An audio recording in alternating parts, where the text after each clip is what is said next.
वसई विरार परिसरात अन्न व औषध प्रशासनाच्या धडक कारवायांमुळे गुटखा, पान मसाला आणि अन्य प्रतिबंधित पदार्थांची विक्री करणाऱ्यांमध्ये भीतीचे वातावरण निर्माण झाले असल्याची चर्चा आहे। आगाशी परिसरात काही दिवसांपूर्वी खराब झालेले बटर आणि बुरशी लागलेले नूडल्स रस्त्यावर फेकून दिल्याची घटना ताजी असतानाच आता विमल पान मसाल्याच्या शेकडो जळालेल्या पाकिटांचा ढीग आढळून आल्यानं परिसरात खळबळ उडाली आहे। आगाशी येथील पुरापाडा परिसरातील एका निर्जन ठिकाणी जळालेल्या अवस्थेतील पान मसाल्यांच्या पाकिटांचा मोठा साठा आढळून आला। या घटनेमुळे संबंधित साठा जळून नष्ट करण्याचा प्रयत्न झाला का असा प्रश्न स्थानिक नागरिक उपस्थित करत आहेत। मात्र याबाबतचा अंतिम निष्कर्ष संबंधित यंत्रणांच्या तपासानंतर स्पष्ट होणार आहे। अन्न व औषध प्रशासनाच्या वाढत्या कारवायांमुळे अनेक विक्रेत्यांमध्ये धास्ती निर्माण झाली असल्याचे बोलले जात आहे। याच पार्श्वभूमीवर हा प्रकार समोर आल्याने विविध चर्चांना उधाण आले आहे।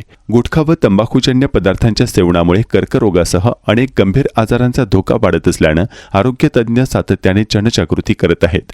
स्थानिक नागरिकांनी पोलिसांनी या परिसरात गस्त वाढवावी, तसेच अशा प्रकारच्या बेकायदेशीर साठवणूक, विक्री आणि विल्हेवाट लावणाऱ्यांवर कठोर कारवाई करावी अशी मागणी केली आहे।